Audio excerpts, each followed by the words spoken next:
Well, hi guys, we're having a look at derivatives of the form of x equals a function of y in this session, instead of y equals a function of x, the normal way of looking at things. And there's a reason for doing this, because it can be very handy to find derivatives when y is not conveniently a function of x, right? So did you know that basically dy dx is 1 over dx dy? Well, it is. And how can we use this? Well, I'll show you. If you were given that x equals y cubed and you were asked to find dy dx, instead of making y the subject, which would be the normal approach or the usual approach that you've learned up to now, you can actually go like this. Have a look. X is y cubed, therefore dx dy equals 3y squared, and therefore dy dx is 1 over dx dy, which would be 1 over 3y squared, and you've got dy dx in terms of y for a change, right? So it's just as valid. That's dy dx in terms of y instead of the usual in terms of x. It's simpler, and yes, it's much simpler than the conventional approach, which would be if x equals y cubed, therefore we'd say that therefore y is x to the third, therefore dy dx would be 1/3 of x to the minus 2/3, which would go like that. Does that look right? 1/3 of x to the minus 2/3. That's right, yeah. And that's actually equal to 1 over 3y squared, okay? Because y happens to be x to the third, right? So this beast here happens to be y squared. That's actually y. That's actually y in the bracket, isn't it? Can you see that? It's just a simpler way to go, and I'll show you for some cases it's just really the only way to go in terms of doing it this way. There is another way later on in another video called implicit differentiation, which I would prefer even over this technique. So we won't get too carried away with this technique. I actually prefer implicit differentiation. It's much nicer, much nicer. But let's have a look at this anyway. It's useful. Find the gradient of the curve x equals 2y squared minus 4y at the point where y equals 3. Okay? So, you know, it's more difficult to make y the subject. You actually can do it. In this case, you could complete the square, but we're going to pretend that it's much easier to do it this way, and we're going to pretend that we didn't think of completing the square. Okay? So therefore dx dy would be 4y minus 4, and therefore dy dx would be 1 over dx dy, which would be 1 over 4y minus 4, again in terms of y, and it's convenient because they gave us the value of y equals 3, so we can just plug that straight in, can't we? So y is 3, therefore we get that, and we get that, and we get that, 1/8. Yes, beautiful. Happy? Good. Well, it's a bit different, isn't it? What about this? Find the gradient of the curve, same curve, but now x is minus 2. We're doing it in terms of x, with the value of x to sub in now. Okay, that makes it a bit different if we still use our dx dy approach, so let's do that. We get that, don't we? And I've called that star equation because we're going to have to plug back in there in a minute. Righto, so what's dy dx? Oh, well, when x is minus 2... What am I doing there? Oh yeah, when x is minus 2, we're going to try and get the value of y, okay, from up here. Yes? So I'm plugging in. Now, let's try and solve that for y. That looks good, doesn't it? And I think I need to divide by 2. Yes, and now I'm going to, that's a perfect square. If ever I was aware, that's a perfect square, isn't it? So therefore that's y minus 1 all squared, therefore y equals, yes, y equals 1, doesn't it? Okay, now, that's going to create an interesting situation, because I'm going to plug that back up in here, my expression for dy dx, and I'm going to get, dx dy, and I'm going to get dx dy equals 0. I am, and therefore that creates an interesting situation, because if you do the reciprocal of that, it causes mathematical mayhem. Dy dx would be 1 over 0, which would be undefined at x is minus 2. Well, this is a bit of a turn up for the books, isn't it? I think we better just investigate this a bit further. Perhaps we should do the conventional approach for finding the derivative and see if we haven't messed something up, and see if we still get undefined. And even if we got it then, I think we better have a look at a graph of something just to see whether we've got a picture of it. Right, let's go. If we had that. That's the starting point that we had. Now we're going to try and solve this for y now, and then do dy dx from there to see if we get the same answer. Yes, that looks good. Completing the square in here, because we've got a middle y term, we need to make that into just a linear y minus something all squared, linear factor all squared. What are we doing? Yes, that's what I'm doing. I've completed the square. Did you see that? Are you aware? I'm sorry, I can't help all these rhymes. So you get that, don't you? And that's counterbalancing the fact that I just invented a 1, and I need that 1 to make this a perfect squared quadratic trinomial, and then I'm going to get rid of this 1 out of the bracket here, remembering I've got to multiply it by 2, otherwise I mess everything up.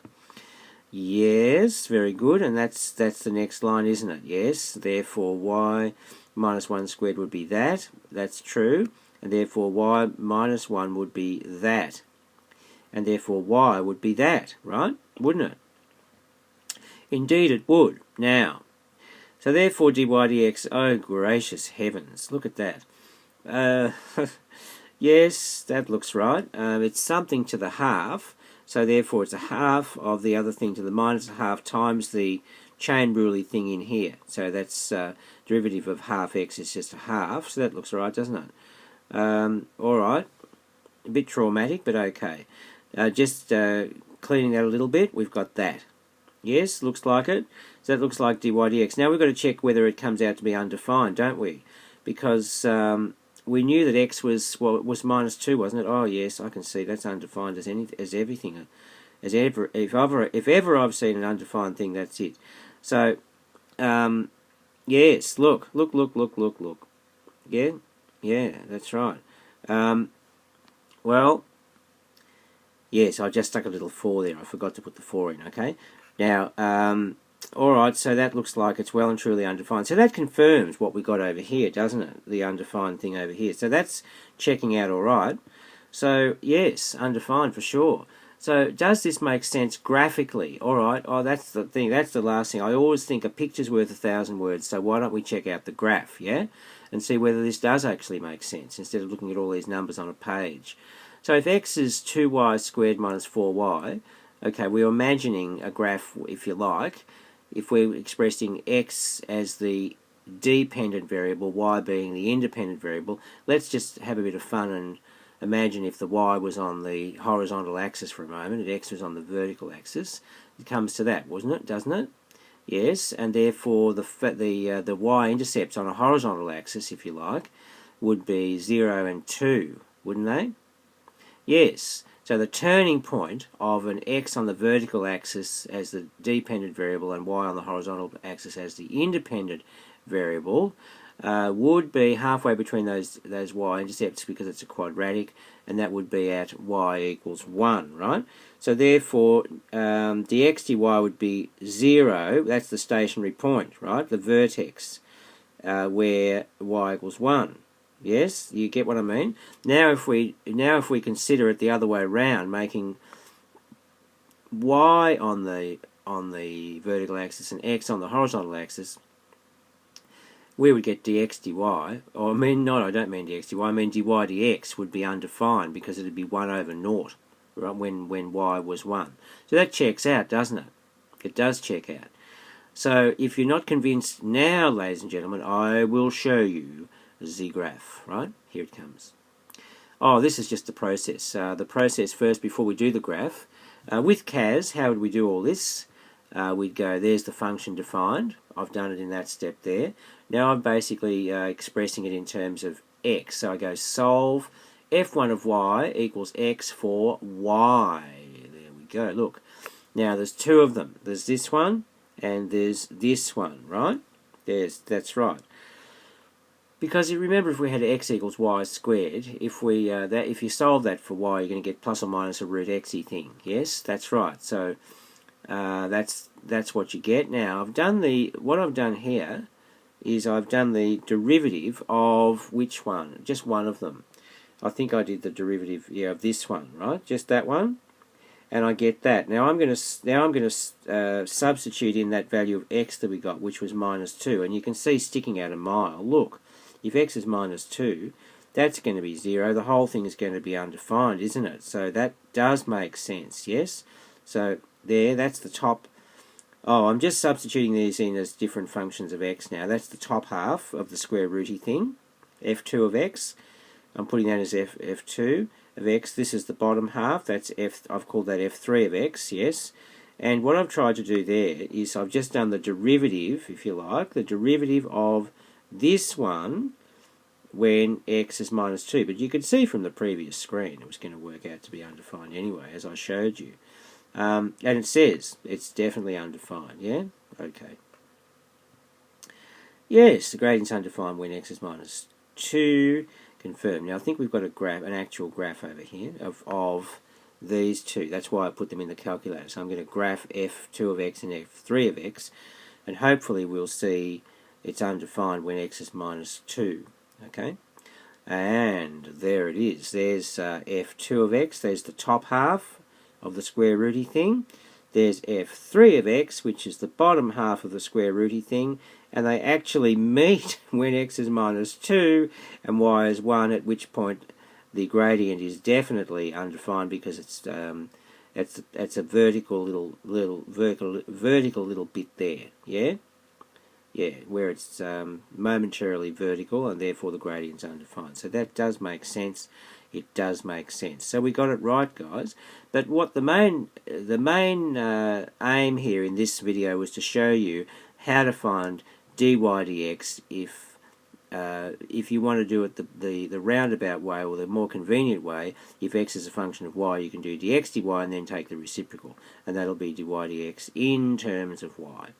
Yeah, and you're a star. So, hope you got something out of that. Now, please go and do heaps of practice, and you'll get good at it.